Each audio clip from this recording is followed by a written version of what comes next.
Société, le Sénégal commémore le 80e anniversaire du massacre de Thiaroye. Le moment est mémorable, solennel et historique pour le Sénégal en ce 1er décembre 2024. 80 ans après cette tuerie, pour la première fois, l'État sénégalais commémore le massacre de Thiaroye, survenu au camp militaire du lieutenant Amadou Lindor Fall de Thiaroye, en banlieue de Dakar, le 1er décembre 1944. Entouré de plusieurs dirigeants africains, notamment du président en exercice de l'Union africaine, Mohamed Ould Cheikh El Ghazouani, du chef d'État comorien Azali Assoumani, du président gabonais Général Brice Oligui Nguema, du président gambien Adama Barrow et du président guinéen Umaro Sissoko Embalo, c'est devant les 103 tombes in memoriam du cimetière du camp que le président sénégalais Bassirou Diomaye Faye rend un hommage à ces tirailleurs.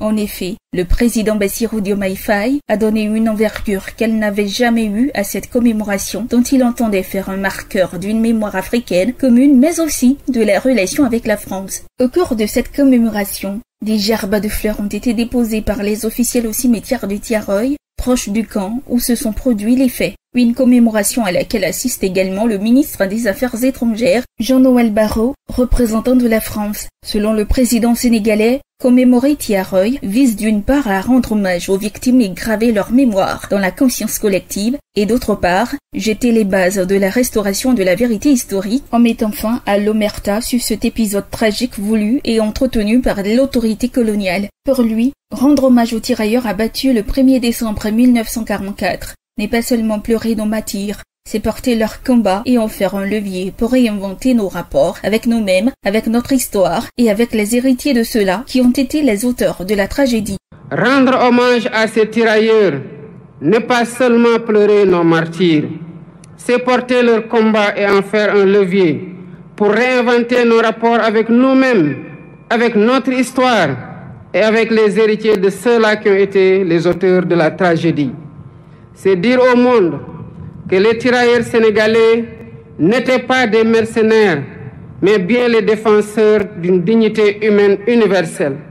C'est proclamer haut et fort que cette dignité, si longtemps bafouée, ne sera jamais, plus jamais sacrifiée sur l'autel du silence et de l'oubli.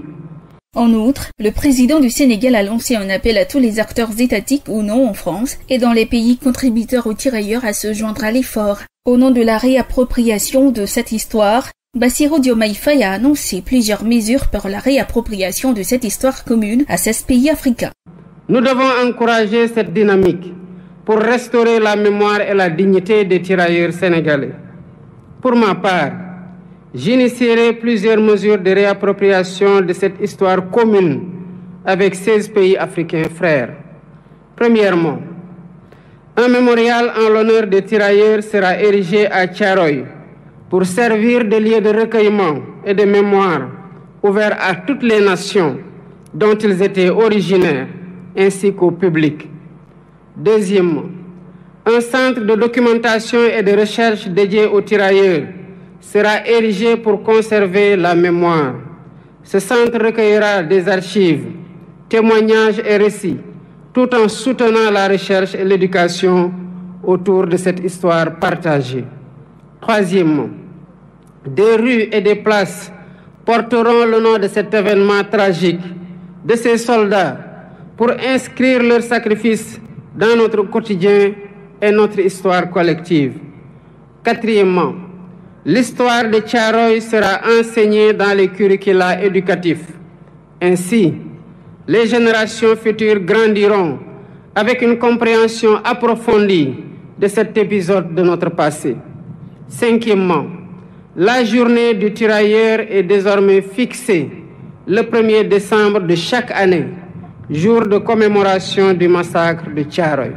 Plusieurs zones d'ombre subsistent sur les circonstances de cette tragédie. Le nombre de tirailleurs tués, le lieu de leur inhumation. À l'époque, les autorités françaises avaient fait cas de 35 morts, tandis que plusieurs historiens avancent un nombre de victimes bien plus élevé, jusqu'à 400. C'est dans ce sens que le gouvernement sénégalais a mis en place un comité international de chercheurs indépendants pour aider à la reconstitution exacte des faits.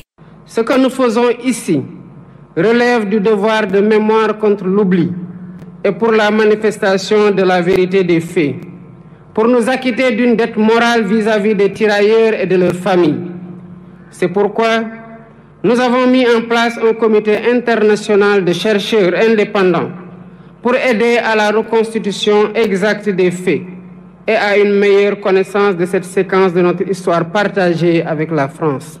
Le massacre est en effet une tragédie partagée par plusieurs pays d'Afrique de l'Ouest, notamment le Mali, le Burkina Faso, la Côte d'Ivoire et la Guinée. Dans cette vision panafricaniste, les prochaines commémorations du massacre de Thiaroye doivent ainsi être des co-organisations africaines.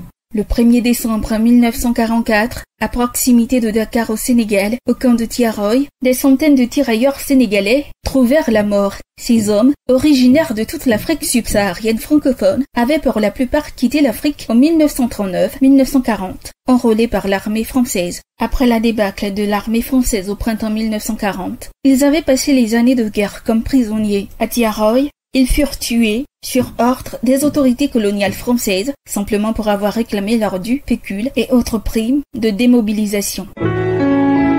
APRA, Agence Presse Radio et Audio.